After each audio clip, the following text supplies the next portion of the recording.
morning, everybody. Monday morning on the way to work, and need to shave. I wanted to talk about this parable in the Bible that most of Christendom refers to as the parable of the prodigal son. I mean, the Bible doesn't call it that. The writers called it that, but it's not in the original Hebrew, Greek.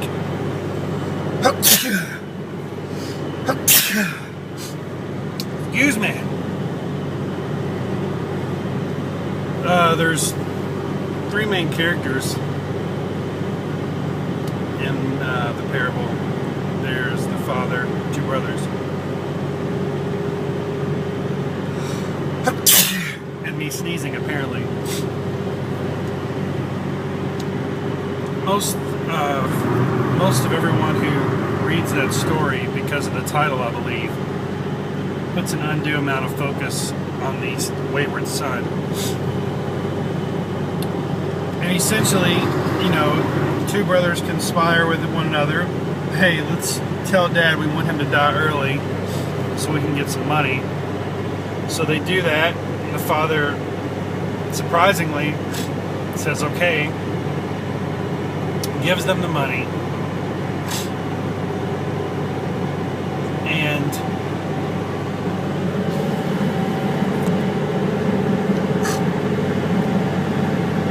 the younger son decides I want to go out and party, and the other son decides I'm going to slave away and still work in the field.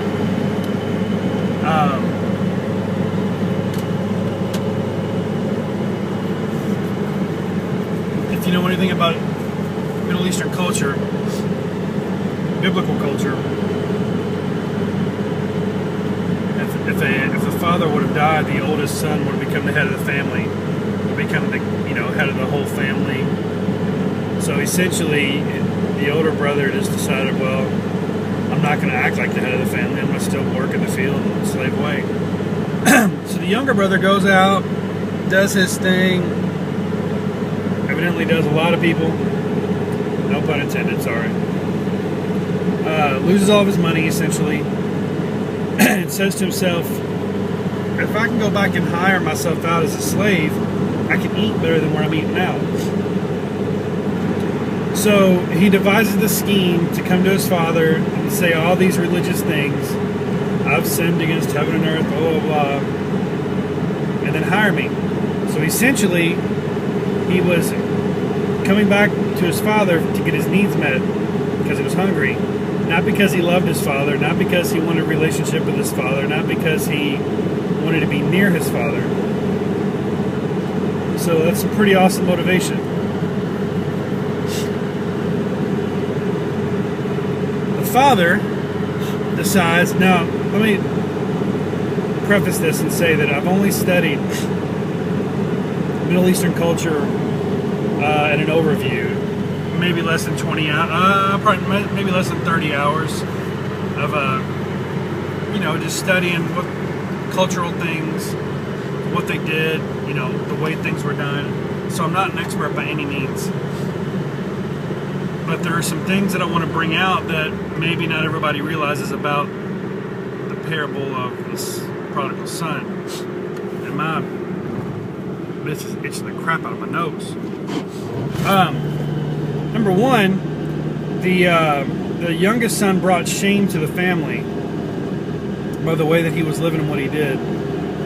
So by right, the older brother, the father, and the elders of the city had a right to kill the boy on sight. And the father knew this.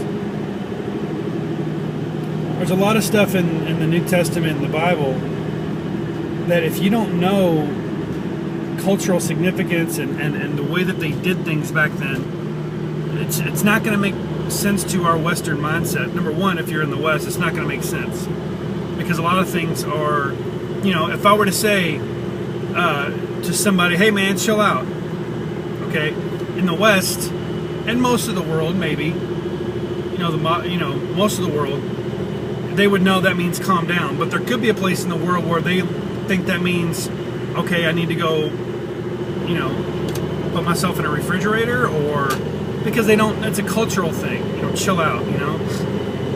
Or if you say, hey man, that's hot. Well, here, that could mean that something's really cool, or that person's really attractive. Well, somebody can mean, whoa, if it's hot, put, you know, if it's not, get ready to start on fire, you know what I mean? If they may not understand. Somebody says, hey mate, and that means friend. But a mate somewhere else might mean somebody's partner. You know what I mean? Like, so, so the son knew, or the father knew that too. So what happens? It says the father sees the son afar off and starts running to him. There's another cultural norm you don't break. Elders of the city, rulers of the city, they don't run. It's considered undignified. If you were to run, that means that you're out of peace, out of calm, out of control. And the father ran. Have you ever asked yourself why the father ran? Let me rewind a little bit. Didn't I just say that the elders of the city and the older brother had a right to kill him? So the father runs to the son, embraces him. The son is about to say all this stuff, and the father doesn't listen to a word of it. He embraces the son. He puts shoes on his feet, puts a ring on his hand, puts a robe around him, and rejoiced because he said, that son of mine's dead, and now he's alive. The son wasn't even seeking the father because of how wonderful the father was. The son was seeking the father just so he could eat. So you could say, when people say, well, don't seek God's hand, seek his face. Well, the prodigal son sought his hand, and he got everything.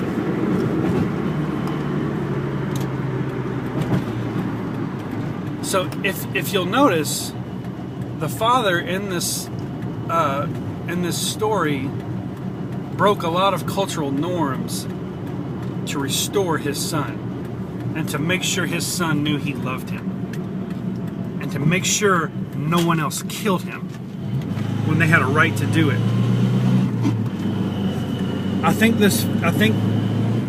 Oh, and then, you know, obviously this older brother, ambulance. Anytime I see lights or hear sirens, I'm always looking up because seatbelt though. You know, the older brother,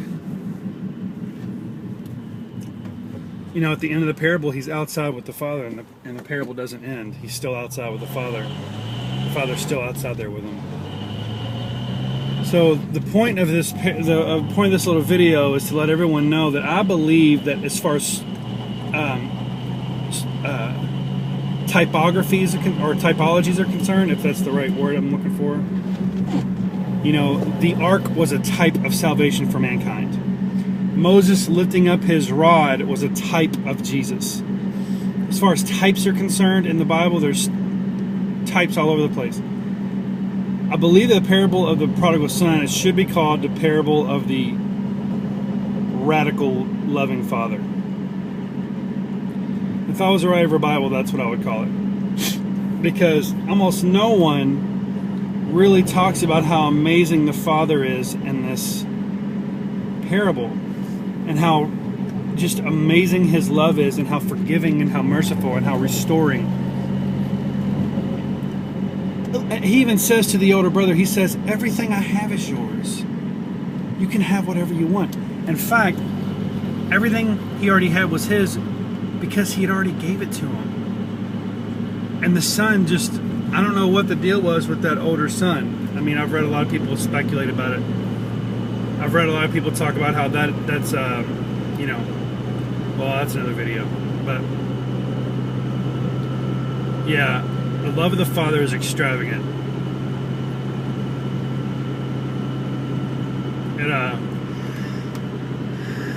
It restores. I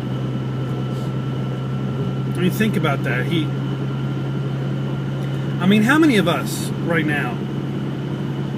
I mean, I know me, I'm 38. If I was walking down the street and I saw my dad running to me because he was happy to see me, that would melt my heart. That would be amazing. He never does that. I mean, he's glad to see me, but I've never seen him running down the street, you know? And so I believe that the Father is more loving than we ever thought possible. And I think that it's amazing to discover more of that and to know that He loves us. I mean, I've heard some preachers preach on how sinful and how degraded and how worthless we are, and if it wasn't for Jesus, we would be worse than the dirt. And I wanted this time to shut up. God created us. When God created us, He knew that we were going to fall, and He still did it. He still had a plan of action. He still knew that, like, He's going to have to press the reset button. But he did it anyways, you know?